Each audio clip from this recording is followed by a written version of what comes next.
Olá, jovens! Mais uma sexta-feira, mais um conteúdo exclusivo aqui para o canal. Dessa feita, nós vamos estar trazendo aqui uma fala que eu fiz lá no Luigi, na Twitch do Luigi. Sigam o Luigi em todas as redes sociais, vai aparecer as redes sociais do Luigi na descrição aqui desse texto, tá? Que foi uma fala muito candente que eu falei da participação da União Soviética na Segunda Guerra Mundial. Eu falei um pouco das diferenças, né, de nazismo e fascismo e comunismo, que vem sendo uma temática recorrente dos debates nos últimos dias, e eu pedi para o Luigi, ele liberou o VOD e eu estou subindo ele aqui para o nosso canal.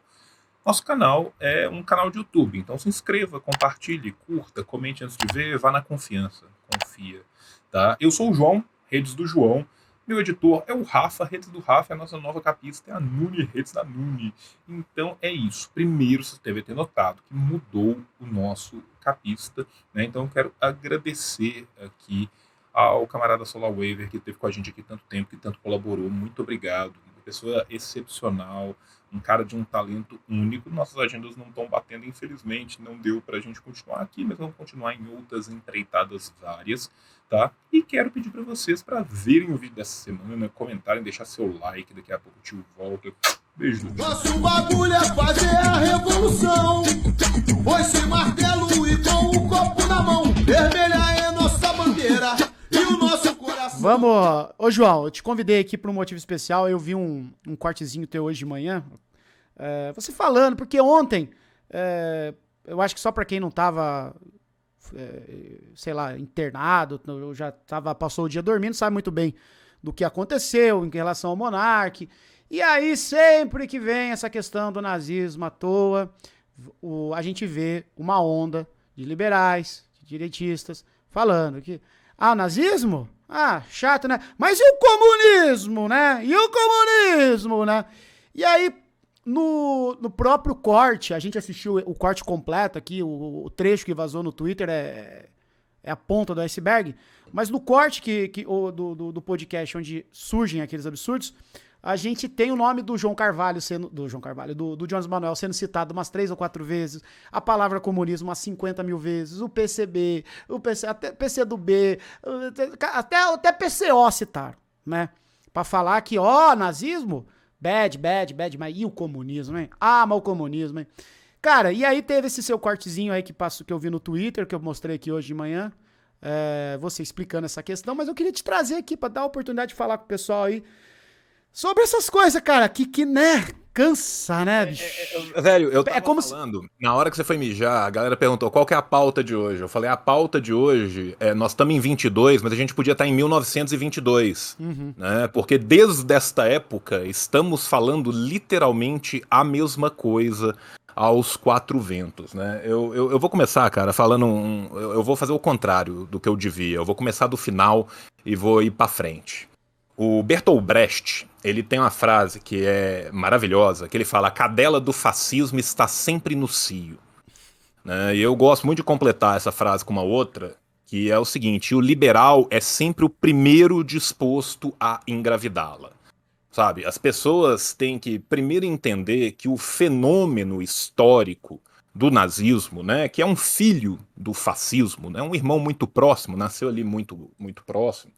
Primeiro, nada do que o nazismo fez foi uma criação genial dos arianos, que ninguém nunca tinha feito nada parecido antes, né? Isso é a primeira coisa que a gente tem que entender, que é essa longa duração de certos fenômenos históricos, né? Campo de concentração não começa com o nazismo. Estados Unidos aplicou campo de concentração contra as Filipinas no final do século XIX. A Espanha aplicou campo de concentração de forma colonial na virada do XIX para XX. Né? Destruir etnias não é algo que o nazismo foi o primeiro a elencar um inimigo e fazê-lo. Né? A Bélgica fez isso no Congo, na metade do século XIX. O termo solução final não é um termo nazista. O termo solução final, para o pessoal ficar chocado, é um termo canadense. O primeiro cara que falou solução final falou em 1911. Caralho. Era o maluco que era responsável pela FUNAI do Canadá. Era o cara responsável pelas populações originárias do Canadá. E ele falou que a melhor forma era dar uma solução final e acabar com todas. Que aí resolvia o problema. tá? Então o termo solução final vem lá do Canadá. O termo subhumano, Underman, que vira, né, no alemão Jundenmensch, ele vem de Lothrop Stoddard. Lothrop Stoddard foi um grande ideólogo da Ku Klux Klan, e ao mesmo tempo que ele era ideólogo da Ku Klux Klan, ele era conselheiro direto do presidente estadunidense. Tá? Então, assim, você tem todo um trânsito, um tráfego e um tráfico atlântico de ideias, né? O racialismo que vem de Gobineau, que já estava muito perene na França desde da virada do século XIX. Enfim, você tem tudo isso já pululando em todos os cantos, mas qual que era a diferença? Isso normalmente era aplicado às periferias do capitalismo. Né? Isso era aplicado no terceiro mundo, isso era aplicado de forma colonial, de forma imperialista. Né? O grande, entre aspas, pulo do gato que o nazismo dá é virar isso contra a própria Europa, no que ele também não foi o primeiro. Se a gente for pensar o que era o colonialismo intra-europeu da Inglaterra contra a Irlanda no começo do século XIX, o que foram as relações da Rússia czarista com as suas populações, com a Polônia, com a Ucrânia, com várias outras populações que ficavam dentro do Império Russo, a gente já tinha esse colonialismo indo-europeu, intra-europeu. Mas a ideia que o nazismo faz é literalmente escravizar e expandir em cima desses povos. Quando o nazismo começa a sua expansão, as pessoas se esquecem que o nazismo começa a sua expansão com a Europa Ocidental batendo palma e cruzando os braços. As pessoas se esquecem das ligações umbilicais que Churchill tinha com todo o aparato da Alemanha nazista. As pessoas esquecem, né, das relações umbilicais da família real britânica com altos funcionários nazistas. Ô, João, eu tava até falando disso ontem, dos pessoal falando assim, mas onde... Falei, cara, você não precisa nem ir muito fundo, assim, pra descobrir isso. Tem uma série na Netflix que conta essas histórias, cara. Você tá na Netflix. É que às vezes parece que essas coisas estão, sei lá, num livro secreto que ninguém conta. Porque, pô, não é porque ninguém fala disso, né? Não aparece nos filmes americanos, parece que é alguma informação escondida. Não, cara, isso tá muito bem documentado. Tem até em série da Netflix, cara. Aquela série O Círculo do Mal de Hitler. Tem uma outra série que é a segunda... Tem 3 séries de Segunda Guerra Mundial em cores, mas tem uma lá que é feita, se eu não me engano, por franceses, que mostra muito dessa relação mesmo, assim, da Inglaterra, do rei foi lá se encontrar e tal, que como não tem a perspectiva dos Estados Unidos, né, já dá uma melhorada na história. E não só com o nazismo, com o fascismo também, com o Mussolini também. A galera da Europa Ocidental flertava loucamente, insanamente com o Mussolini, não só da Europa Ocidental, gente. Vamos lembrar o que foi o Estado Novo no Brasil. Às vezes a gente é profundamente desconhecedor da nossa própria história. O Brasil teve o maior partido nazista fora da Europa, e o movimento do integralismo também era apoiado abertamente, não só pela mídia, pela grande mídia, como também pelo governo, que fingia que não via nada ali e deixava tudo passar. Mas voltemos, né? E aí, assim, quando começa o expansionismo nazista, a galera tá muito ocupada não dando a mínima. E alguém falou de uma coisa que é muito importante, que é o pacto de não agressão, o Ribbentrop-Molotov. Né? Vou voltar um pouco no tempo, porque é importante dar contexto. A primeira vez que você tem um soviético virando e falando assim, olha, vai ter, possivelmente, uma Segunda Guerra Mundial interimperialista em breve, é em 1922. Em 1922, nos congressos do PICUS, já tem gente falando da possibilidade de uma guerra interimperialista. Quando chega no final da década de 20, não se fala mais da possibilidade, se fala da certeza e começa a se prever datas. Tá? Então, desde o final de 20, a União Soviética já sabia, esperava, e aí, gente, não é porque a pessoa tem bola de cristal, não é porque a pessoa está à frente do seu tempo, é porque a pessoa observa os movimentos que estão acontecendo do lado dela. O materialismo, ele é tão lindo exatamente porque ele não é ideal. Ele é o contrário do idealismo. Ele não olha para um céu ideal, ele não olha para uma fotografia mental linda que eu gostaria que existisse no meu coração, ele olha para a merda como ela acontece na prática e fala assim, olha, que louco, tá acontecendo essa merda aí. Né? E os caras já tinham essa previsão. Tratados de não agressão com a Alemanha foram firmados também pela Inglaterra, foram firmados pela Espanha, foram firmados por diversos outros países.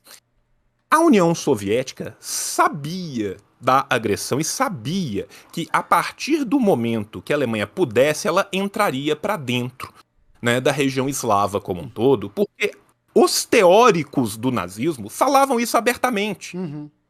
Quem falava que era contra o comunismo, que o bolchevismo era judaico, Sim. tinham que morrer, é Hitler no Mein Kampf. Não, Assim, não fica mais direto do que isso.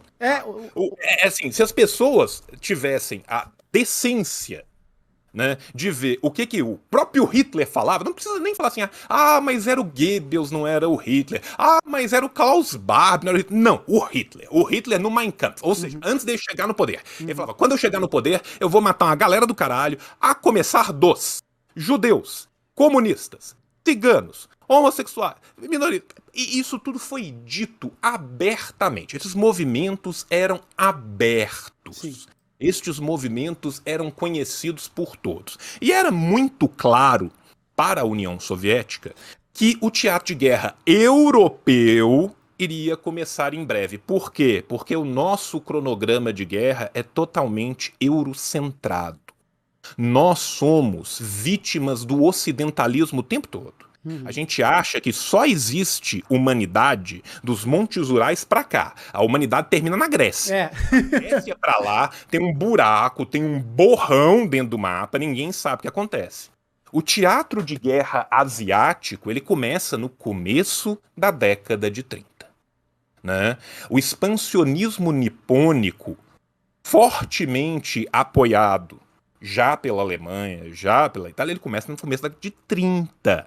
Tá? Então, assim, invasão à Mongólia, o expansionismo, as áreas de influência, a entrada na região do antigo Vietnã, do atual Vietnã, da antiga Indochina, a entrada na Coreia, a entrada na Coreia é muito antes, a entrada na China, enfim, todo o expansionismo nipônico, ele já começou muito antes, você já tem um teatro de guerra acontecendo. É porque a gente só considera guerra mundial na hora que o primeiro branco morre.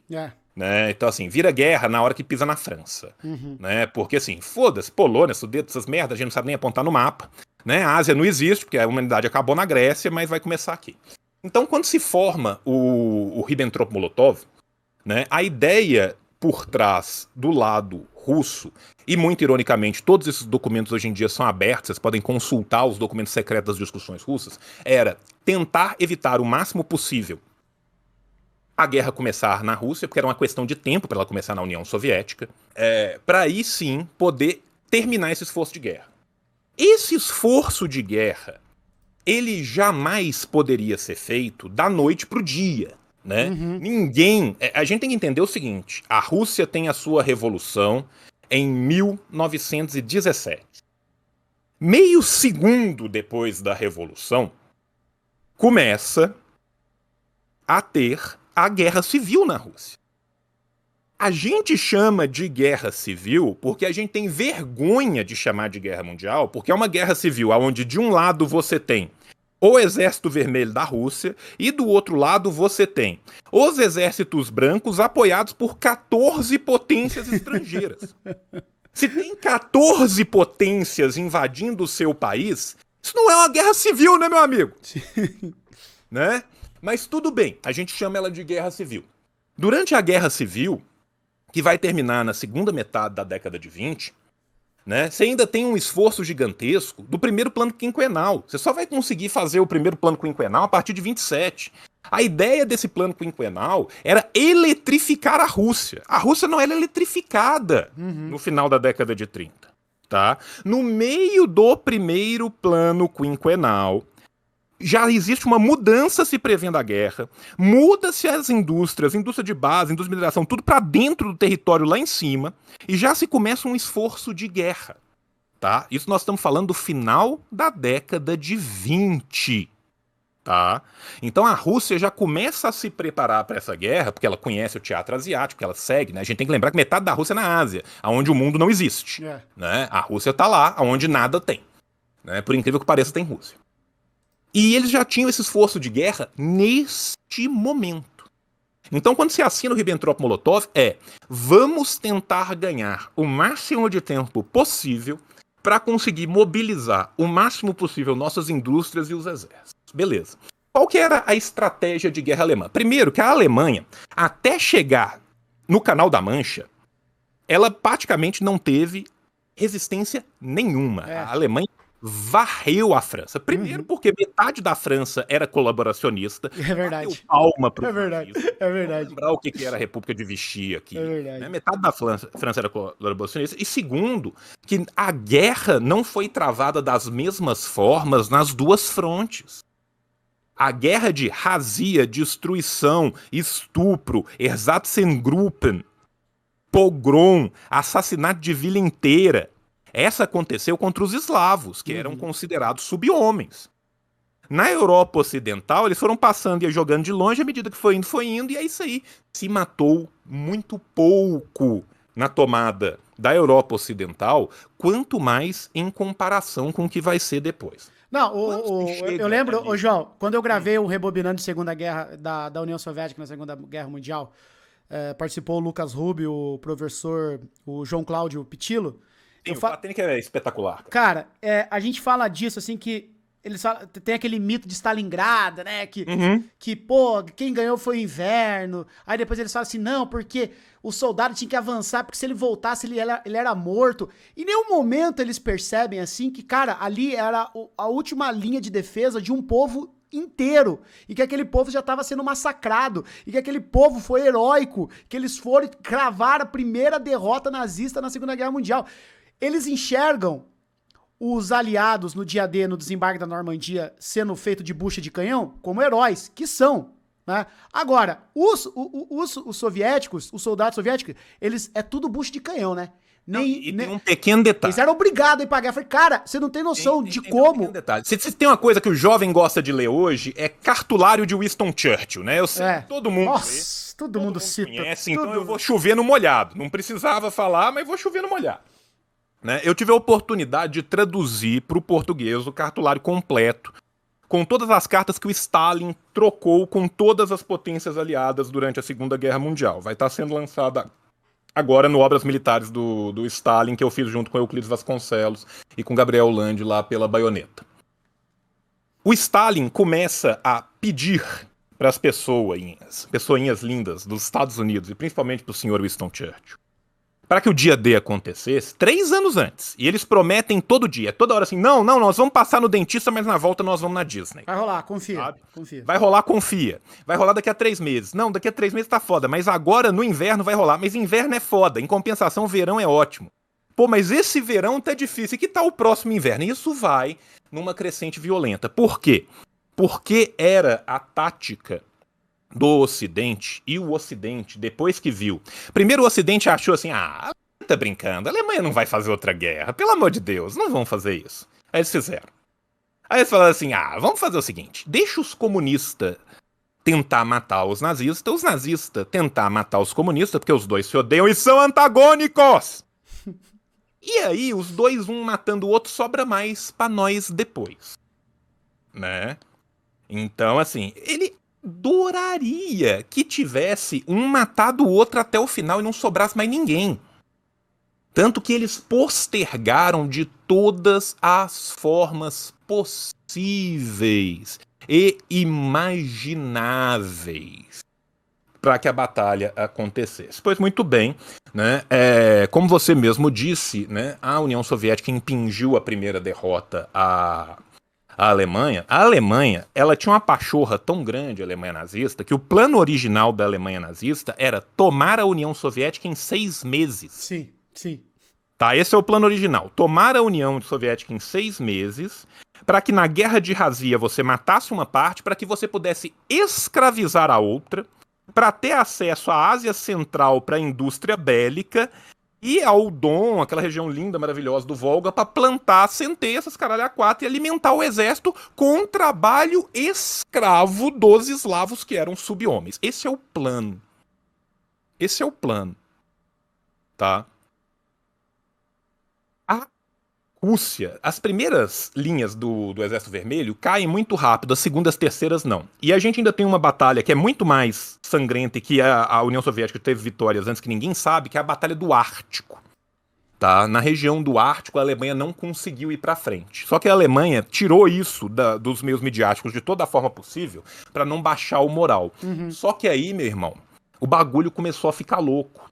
Porque não avançou em 6 meses, não avançou no ano, os caras entrincheiraram, os caras ficavam, e os caras começaram com tática de guerrilha dentro da cidade, e os caras começaram com tática de campo arrasado, e a moral dos caras foram descendo, e o soldado nazista falou, mas porra, peraí, esses caras não eram sub-humanos?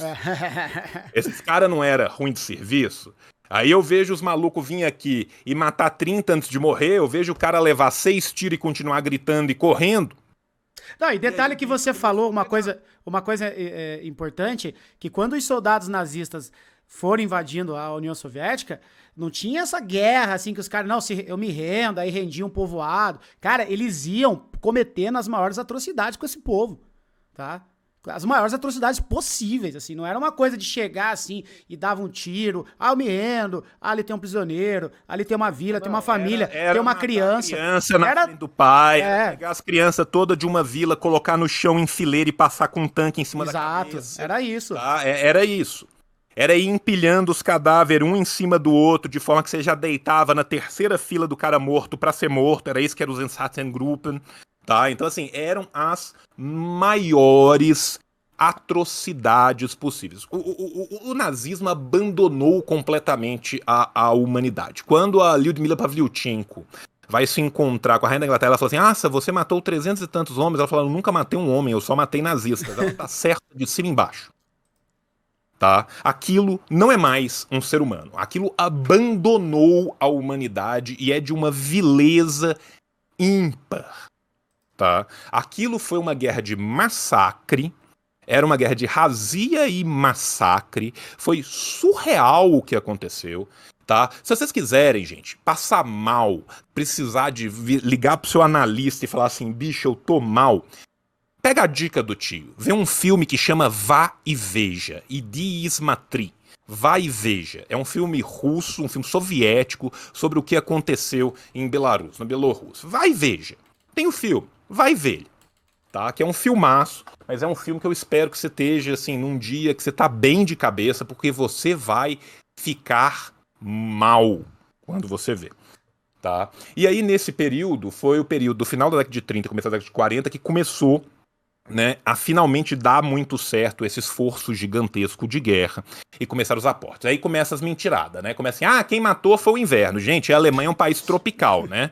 A Alemanha faz fronteira com o Sudão e a Guiné Equatorial. Isso, cara.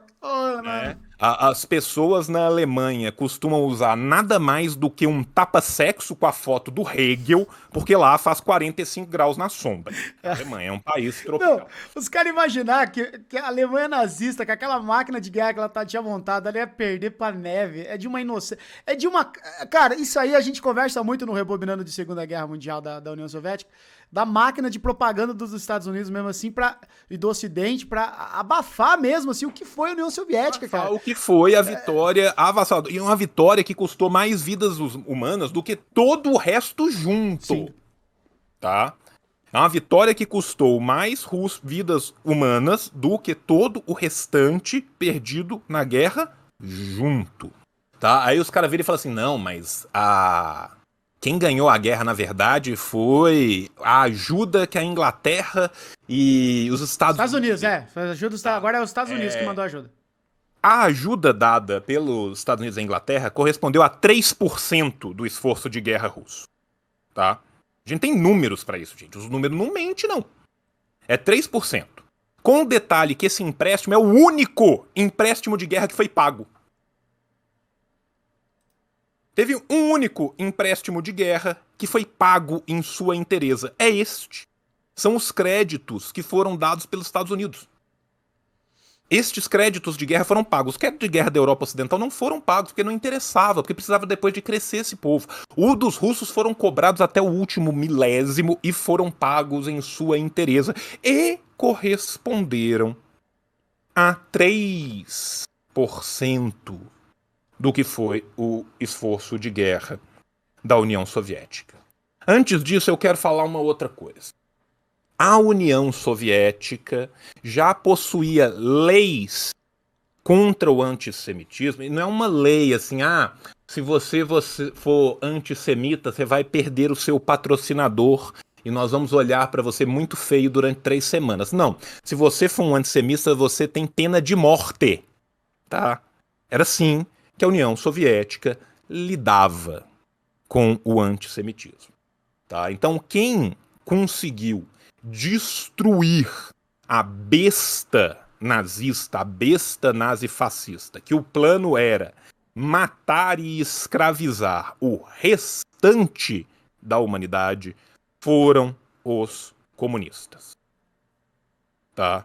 Você colocar no mesmo balaio de gato quem é fascista, quem é nazista e quem destruiu e esmagou o fascismo e o nazismo, é propaganda, é descaramento, é mentira. Tá? Agora, o que vem depois é uma guerra fria cultural. Exatamente. E é nessa guerra fria cultural que vai se apagando a história e se colocando esta versão que interessa aos aliados. Porque a gente tem que lembrar uma coisa muito bonita. As pessoas acham que os nazistas foram julgados, não foram. Não. A esmagadora maioria dos nazistas ou foi aproveitada no aparato estatal da própria Alemanha Ocidental, ou migrou em massa para o Ocidente, principalmente para os Estados Unidos. Cara, em uma dessas séries que eu falei da Netflix, tem um momento que eles contam de como vários membros da SS mesmo assim, os Estados Unidos fez tudo pra boicotar o julgamento deles, né? E, cara, e você vê que é uma série ocidental ainda, que tem ali um viés, mas eles contam essa parte, assim, bem sem graça, assim, sabe? Eles colocam um ou outro historiador mostrando assim que, porra, os Estados Unidos fizeram de tudo pra boicotar o julgamento de vários membros do alto escalão da SS, assim, tipo, não era um Zezinho ali que não, tipo assim, era... Cara, tem um mapa que é espetacular, eu tenho que achar ele, que são embaixadores da Alemanha Ocidental na década de 70, e aí cruzado com ex-membros do Partido Nazista. Todos praticamente eram. Tá? Os embaixadores da Alemanha Ocidental eram todos ex-membros do Partido Nazista. Tá? E aí o povo depois enche a boca para falar do grande democrata Konrad Adenauer, né? E as coisas eram horríveis em Berlim Oriental, terríveis, eles fizeram um muro, Luigi, eles são maus demais. Tá? Tudo nazista. E quando a gente fala tudo nazista, não é um modo de falar tudo nazista. Não, é literalmente todos nazistas. Tá? Então, assim, outra coincidência, né? Mais uma dessa longa série de coincidências. E aí o que acontece? As pessoas esquecem também que o nazismo, ou o fascismo italiano, ou o franquismo, ou qualquer outra de suas vertentes, não chegou no poder porque simplesmente eles eram lindos e convenceram o povo, não. Essas pessoas tinham um apoio financeiro gigantesco. E quem apoiava financeiramente essas pessoas eram os liberais. Sempre foram os liberais. Continua sendo até hoje os liberais. O liberalismo e o fascismo sempre estiveram de mãos dadas. As pessoas acham que o fascismo ou que o nazismo é a coisa mais extrema possível que pode acontecer dentro de um Estado democrático de direito burguês. Não é. Ela é simplesmente uma das margens possíveis desse rio para o qual será navegado todas as vezes que for lucrativo, todas as vezes que for possível e interessante. Quem pagou a conta, quem elevou essas pessoas ao poder foram os liberais. E os teóricos liberais da época abraçavam com muito gosto. É só ver o que a escola austríaca falava de Mussolini e falava de Hitler. E ainda falava que era muito bom eles terem subido ao poder para combater os comunistas. Só que aí depois, quando fica muito escancarado, aí começa a ficar ruim. Aí a gente tem que esconder. Aí a gente tem que falar assim, não, eles são iguais. E aí vem, né, o maior lixo, o maior câncer acadêmico produzido no século XX, e a gente tem que bater palma para a CIA, Foi a CIA que vende esse livro pra cima e pra baixo, que é o Origens do Totalitarismo de Dona Hannah Arendt. Eu só quero lembrar uma coisa de Dona Hannah Arendt. Hannah Arendt, quando ainda vivia na Europa, quando estava ainda no meio da besta nazista atacando para um lado e para o outro, era muito elogiosa, sabe de quem? De Stalin. Você tem textos de Hannah Arendt da primeira metade da década de 40, onde ela fala maravilhas de Stalin da União Soviética para fazer. Só que aí chega a segunda parte do livro. E aí ela já tá morando nos Estados Unidos. E aí ela já tá na folha de pagamento da CIA. E quem fala que ela tá na folha de pagamento da CIA não é o João. Quem fala que ela tá na folha de pagamento da CIA são os documentos da CIA, revelados por Francis Stoner Saunders no livro Quem Pagou a Conta. Tá?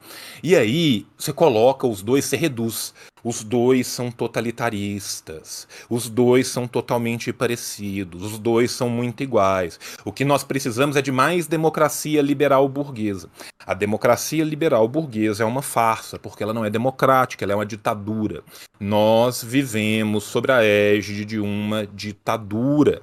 Gente, vamos pegar o que é o conceito de democracia. Democracia é governo do povo. É onde a maioria manda, direto ou indiretamente. Num governo onde o interesse das elites é representado, onde um oligopólio, né, uma classe única é representada, isso é uma ditadura de uma classe contra todas as classes. E neste caso, nós vivemos numa ditadura de burgueses contra o proletariado. É simples assim. Se cobre com um falso verniz de democracia para se esconder a verdade.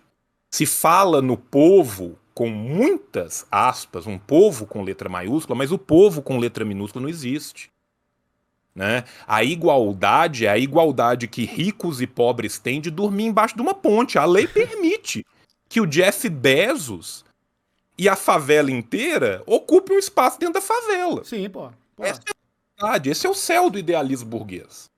Né? E aí você cria um individualismo atomista, tá? Em que sentido? Num sentido em que você destrói a ideia de solidariedade, de que as pessoas vivem juntas, que elas precisam. Não, é eu por eu contra todos, eu por mim.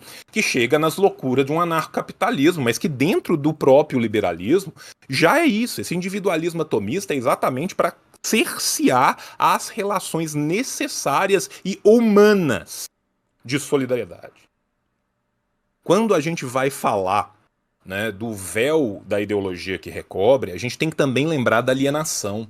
Se a gente tem esse véu ideológico, se a gente tem essa venda de um ideal que não corresponde à prática, ele também funciona pela alienação. Alienação do trabalho, alienação de você em relação ao seu trabalho, de você em relação a si mesmo, de você em relação aos outros.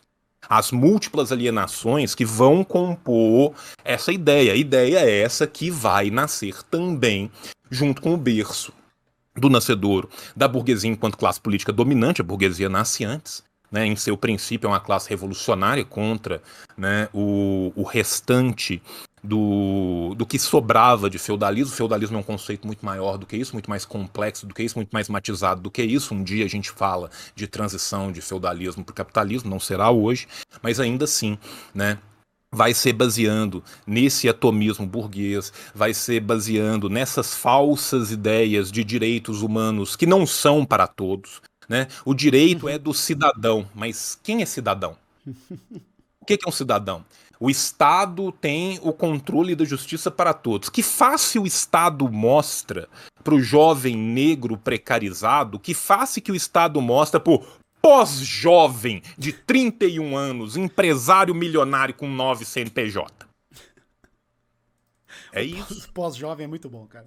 Não, o termo pós-jovem, cara, é um negócio do outro mundo, sabe? Assim, Nádia Comaneci não conseguiria dar saltos tão acrobáticos para criar a defesa do indefensável, sabe? Então, assim, e aí as pessoas vão e reduzem, né? E falam assim, ai, o comunismo matou demais. Eu adoro isso, que assim, né, assim, todos mataram melões no Olodum, 7 bilhões num dia, 300 milhões no outro. Hoje teve um jovem, cara, ANCAP, falando que na Ucrânia foram mortos 100 milhões de pessoas. A população da Ucrânia era 33 milhões de pessoas no começo da década de 30 e baixou para 28, depois voltou para 30 e poucos. Mas mataram 100 milhões. Cada ucraniano morreu mais de 3,3 vezes. É igual gato, pô, tem 7 vidas. É igual gato. Né? Mas vamos pegar uma coisa assim, só pra gente pensar. Né? O livro negro do comunismo. O livro negro do comunismo, que é uma das coisas mais estapafúrdias que já foi escrita, ele foi escrito, antes de se escrever, ele tinha que chegar num número. Né? E a quantidade dos números, gente, muda de acordo com o tempo. Né? Quando a gente vê Austin Powers e a gente vê o Dr. Evil, né, rindo e falando assim, $1 milhão, e as galera olha pra ele tipo, tá. E aí ele entende que mudou o número, é isso. O livro negro do comunismo já foi escrito há muito tempo. Nessa época, o número de 100 milhões era um número muito grande. Então eles falaram, tem que chegar em 100 milhões. Inclusive, por que a gente sabe disso? Porque vários historiadores liberais, antissoviéticos, liberalzaços, viraram e falaram assim, eu não tenho como participar dessa pataquada, porque eu entreguei um texto, eles viraram pra mim e falaram, a gente precisa que você triplique o número, porque a gente tem que bater 100 milhões pra poder lançar o livro. Tem que ter morto 100 milhões. Beleza, vamos pegar esse número. Vamos fingir que ele existiu. 100 milhões. Tá? Oxfam. Oxfam, pra quem não sabe, né, é uma ONG que trabalha combatendo a fome. Ela é várias coisas. Uma coisa que ela não é comunista, tá, gente? Ela é totalmente... Será que não é? Será, Jô? Será que não é? Olha... Soros, né? Tô achando, hein, se o Jorge Mas, Soros... enfim, né, a Oxfam falou que hoje, 2022, tá? A gente tem em média, na verdade os números são de 2021, a gente tem em média 11 mortes por fome, não vou pegar mais nenhuma outra, por fome a cada minuto no mundo, tá?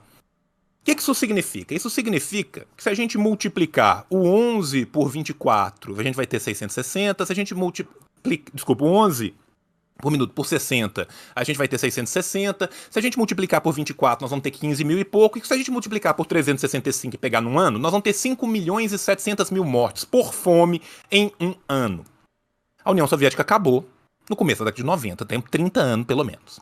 Se a gente multiplicar esses 30 anos, nós estamos falando que o socialismo real que era combatido acabou, e todos os dados que a gente tem dos países que ainda se dizem socialistas são dados de combate à pobreza. A China acabou com a pobreza extrema, o Vietnã está acabando com a pobreza extrema, o Laos subiu a sua condição de vida em 300 e tantos %, Cuba, mesma coisa, Coreia, mesma coisa. Então, assim, esses números não vêm desses lugares. O resto do mundo matou de fome. Só fome. Eu não tô falando de guerra, eu não tô falando de outras doenças, eu não tô falando de vacina, eu não tô falando de mais nada. Fome. Só fome, nesses 30 anos, foram mortos 168 milhões de pessoas. Isso é um dado burguês. Ele só não é muito espalhado, né? Quando você coloca 11 por minuto, dói, você fica triste e tal, mas 11 por minuto é um número 11, né? Se eu falo 5 milhões por ano, se eu falo 160 milhões desde que a União Soviética caiu, aí dói mais. Sabe? Esse é só o dado da fome. E aí vem um outro dado interessante. Quando que a gente, como humanidade, conseguiu chegar num ponto produtivo que a gente podia evitar a fome, que ninguém mais precisava morrer de fome? A dúvida é se foi em 1972 ou 1973. O dado de 11 é do ano passado. É óbvio que esses dados vêm melhorando ao longo do tempo, pelo mínimo que acontece de distribuições de tecnologias que já estão até, inclusive, ultrapassadas. Ou seja, esses dados eram muito maiores no começo da década de 2010, muito maiores em 2000, em 90, 80, em 70, nem se fala. Se a gente jogar o mesmo número só e voltar até 70, nós já estamos batendo em 300 milhões de mortos por fome em um sistema que ninguém precisava de passar fome, mas é mais lucrativo que as pessoas passem fome. É isso que nós combatemos. Tá? Se hoje em dia, as pequenas reformas que a gente tem, né? Se hoje em dia, eu e o Luigi não estamos trabalhando 18 horas por dia numa fábrica, os nossos filhos de 6 anos não estão servindo de canário na mineração por 14 horas por dia, é precisamente porque várias pessoas, todas elas de esquerda, lutaram e deram suas vidas para a gente ter isso aqui. Quem civilizou minimamente o capitalismo, que é predatório, portador de doença, portador de morte, Foram os comunistas, foram os socialistas, foram os anarquistas, foram os militantes. Foi a esquerdalha. A esquerdalha. Tá? Então foi a petralhada inteira que minimamente humanizou esta merda. Tá? E aí, quem vem... E aí é muito engraçado, porque toda vez que um nazista é exposto, os liberais, que não são nazistas, têm que sair correndo desesperado para defender. Por quê? Né? A gente não sabe, mas eles sentem essa necessidade. Né? Não, cara, é um negócio ridículo. A gente assistiu o corte inteiro aqui ontem, e é um negócio ridículo, assim, que a gente perde a paciência, porque tá lá aqueles absurdos lá de tudo, mas se a pessoa quiser ser anti-judeu, não sei o que, não sei o que, aí o deputado lá, do nada, ele solta, mas no estatuto do PCdoB tá lá que tem que exterminar a burguesia. Aí o negócio assim... Aí a própria Tabata, né, que não é longe de ser comunista, ela fala, duvido, não tá. Aí o Kim, tá sim, não tá. Sei o quê, chama aqui, né, eu fui aqui, peguei o estatuto, óbvio que não tem. Nem a palavra burguesia tá lá, tá ligado? Mas assim, o cara, você vê que tá lá o cara falando uns absurdos e o deputado tá com fantoche de comunismo, não porque é ruim ser anti-judeu, mas e o comunismo, hein? E assim, né? E assim, não, e eu acho que foi errado, né, proibir os nazistas na Alemanha. O cara literalmente falou que ele acha errado a proibição da ideologia nazista na Alemanha. Não, o argumento deles é assim, que se deixar os idiotas falando, eles vão se expor pela sua idiotia. Meu amigo, me poupa. Isso é normalização de discurso. E ainda tem uma outra coisa que eu vou, né, passar a larga do que a gente tá discutindo e vou falar, né? Só tá acontecendo essa celeuma toda porque a palavra nazismo é um grande tabu, né? Porque tudo que foi dito sobre o nazismo já havia sido dito antes sobre o racismo, já havia sido dito antes de forma diferente em relação à misoginia, já havia sido dito antes contra várias populações LGBTQIA+. Ou seja, chegou no momento que doeu por quê? Porque doeu no bolso do patrocinador, porque o patrocinador fala assim... Ele falou de racismo, mas daqui a 3 semanas a gente esquece. E eu tô vendo aqui o número do meu demográfico. Meu demográfico, ele é pelo menos 60% branco nas classes A e B. Então eu vou manter patrocinando aqui. Mas na hora que ele falou nazismo é tabu. Né? Ele não falou nada diferente em relação ao nazismo do que ele falou no racismo. Gente, nós estamos falando de um cara que foi no Twitter e perguntou, mas é crime cometer crimes? Ele perguntou, é crime ter uma opinião racista? Bicho, para um caralho, tipificado, de várias formas diferentes. Então, assim, isso só tá acontecendo agora porque ele conseguiu tocar em algo que ainda de alguma forma, por mais normalizado que seja, ainda é tabu. Cara, o medo é... E a tentativa desses caras é que não seja. Não seja, exato. É chegar num ponto assim que não seja mais. E pra mim, João, é muito claro que esse anticomunismo, de equivaler comunista a nazismo, na verdade, a ideia deles não é demonizar ainda mais o comunismo, que era demonizado muito antes do nazismo. É desdemonizar. Desdemonizar o nazismo. Vai falar assim, mas você acha o nazismo ruim? O comunismo é a mesma coisa. Olha só, tem um partido comunista. Ou seja, talvez não seja tão ruim. Né? Tanto que isso é dito, se a sociedade aceita o comunismo, por que não o nazismo? É basicamente isso. O resumo do quadro geral era isso, né? Era isso, olha, se aceitam o comunismo, por que não o nazismo? Tipo, caralho, velho, serião? É esse o ponto, e é isso que causa indignação, e é isso que, pô, pra isso que eu falei, cara, vou fazer o convite pro João pra ele vir aqui pra tentar... Não, cara, e a gente tem que puxar a corda desse ônibus e falar a que ponto chegamos, e tem que entender outra coisa também, gente, que barata não vota pro esgoto, barata e rato não volta pro esgoto com pedido, com gentileza, com flor e com petição do Avaz.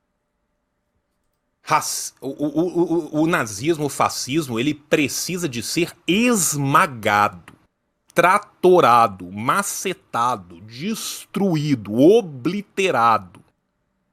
Essas pessoas têm que sentir vergonha e medo. Esses caras pararam de sentir medo. Ó, Já houve uma época em que as pessoas tinham medo de falar isso. Não é que elas não pensavam isso. Não é que elas não trocavam essas opiniões em seara privada. O Brasil sempre foi paraíso de neonazi. Cara, a gente viu semana passada um neonazi condenado vir fugir pro Brasil. Ele tinha garantia de ser neonazi no Brasil. Ele não tá fazendo isso à toa. E eles não estão fazendo isso de hoje. O que a gente mais tem é nazi, é facho, é careca tatuado com suástica de cima e embaixo. Do Oiapoque ao Chuí. Não, se liga nisso aqui, ó. Eu não vou falar o nome do cidadão, vocês vão no Twitter e vejam. O cara é colunista, teve na Jovem Pan por muito tempo, ele tweetou assim: sou contra permitir a existência de partido nazista. Mas defender que um partido nazista possa existir, contudo, é muito diferente de defender o nazismo. Como que é diferente? Como que é diferente, caralho? Como que defender que possa existir um partido nazista, caralho? Porra! Não sou racista, mas... Cara, não sou homofóbico, mas... Como? Não sou isso, mas... Como? Que é diferente, sabe? Então você tá vendo, João? Você falou assim, mas que o Monark tocou num ponto que ainda é tabu. Cara, eu acho que não é mais assim, eles falar uma besteira. Porque nos Estados Unidos é permitido. Quer dizer, porra, assim, cara, tá certo os Estados Unidos. Nos Estados Unidos é permitido. Bem, o Flow é uma cópia barata do programa do Joe Rogan. E o Joe Rogan é o cara que transformou o Proud Boys, que não era ninguém, num fenômeno nacional nos Estados Unidos. Vamos só lembrar desse grande trabalho feito pelo Joe Rogan, né? Ninguém sabia quem que eram os caras não tinham mídia nenhuma. Quem deu mídia e catapultou o movimento dos Proud Boys, os trampista, white power norte-americano, foi o Joe Rogan. Primeira grande entrevista pública, primeira catapultada pros caras foi dada por ele. Com essa pataquada, e é sempre assim, não, estou disposto a ouvir os dois lados, né? É sempre um isentonismo total, assim, vou ouvir A, mas também vou ouvir anti-A, né? E aí, e quem que você trouxe hoje? Um nazista e um cara pouco nazista. É sempre assim. Cara, Vou ouvir aquele. Quem que tem agora? A gente tem um cara extremamente fascista e um cara levemente integralista. Sabe? Exato. É isso. Então, assim, e venhamos e convenhamos, os Estados Unidos e sempre foi uma Herrenvolk Democracy. Esse termo não é meu, esse termo não é do Losurdo que popularizou esse termo no Brasil, esse termo é da própria historiografia norte-americana, Herrenvolk, povo escolhido, democracia do povo escolhido. Nós estamos falando de um país de cujos 6 primeiros presidentes, 5 eram donos de escravos, e esses são os Founding Fathers, né? Os grandes pais da liberdade, tudo escravagista, né? Nós estamos falando de um país onde diversos membros, dragões, membros altíssimos da Ku Klux Klan chegaram a posições gigantescas dentro do aparato estatal. Lothrop Stoddard foi conselheiro de mais de um presidente. Tá, nós estamos falando de um país que sempre aplicou lei marcial contra qualquer cidadão que ousou tentar qualquer coisa um pouquinho esquerda ali dentro. Nós estamos também falando do país que tem a maior população carcerária do planeta em números absolutos e relativos. Nós estamos falando de um país que é o hegemon do capitalismo e 33% da sua população precisa de cupom para poder se alimentar. É esse o exemplo. Esse é o exemplo. É esse exemplo que os caras querem seguir. Mas lá tem, lá pode. Né? Mas pode desfilar nazista na rua, que maravilha. Nossa, Deus do céu, cara. Enfim, ô João, a gente já vai pra 1 hora de conversa. Desculpa, cara, eu tô estragando seu veterinário. Não, relaxa, tá tudo bem. Não, mas na verdade eu tô preocupado com que você vai abrir live ainda, né? E pra gente aproveitar que estamos com um pico bom de audiência aqui, pra quem tá conhecendo o João e não sabe que ele faz live, quer aproveitar, vocês podem continuar no canal dele, certo, rapaziada? É só usar o comando. Mas nós vamos de raid. Nós vamos de raid pro João. Já abre aí que eu já mando direto aqui, nós já faz já estou abrindo aqui. Nós já faz o coisa, né, turminha? Você já aproveita aí quem que tá conhecendo hoje. Tem muita gente que chega de vários lugares. O João já participou de 3 Rebobinandos. Foi o responsável, ele e o Jones Manuel, pelo histórico Rebobinando de Comunismo, né? E tem o Comandinho João, você já pega o link e já segue ele na Twitch, tá? Que nós vamos de raid pro canal dele. Ó, eu já tô com a live correndo aqui, deixa eu só mutar meu microfone lá.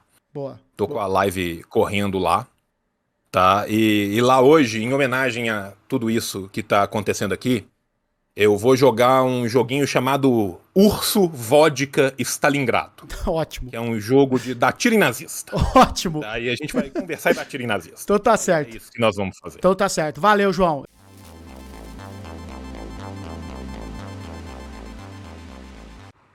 Pois muito bem, o vídeo acabou, o vídeo terminou, foi muito bom, muito divertido, e agora eu preciso de você, preciso que você espalhe a palavra do comunismo para os jovens, tá? Então compartilha esse vídeo, manda o vídeo no WhatsApp, faz corte, sobe os cortes, coloca aí sugestões, o que você quer ver ou falar, enfim, participe, compartilhe, me ajude a combater o maldito algoritmo que odeia nós, esquerdista, revolucionário, marxista-leninista, maoísta, especialmente maoísta, e todo mundo da esquerda revolucionária. Então é isso. Primeira coisa para lembrar para vocês, tem paraíso do cupom, único cupom de quem?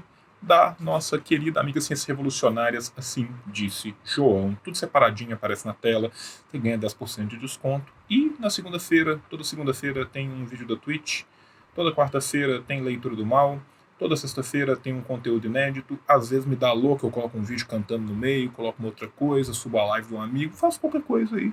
Tem milhões de coisas no canal, sigam o canal. Beijo no seu coração, nos apoie, nos mantenha, tem o Apoia-se, tem o Padrinho, ajude a gente a continuar. Então é isso, meus jovens, beijo do tio, paz entre nós, guerra aos senhores, venceremos, e até semana que vem, tchau, tchau. Karl Marx, o gênio, escreveu o Capital. Lenin na Rússia e na China tem o mal. E o Che Guevara em Cuba toca internacional.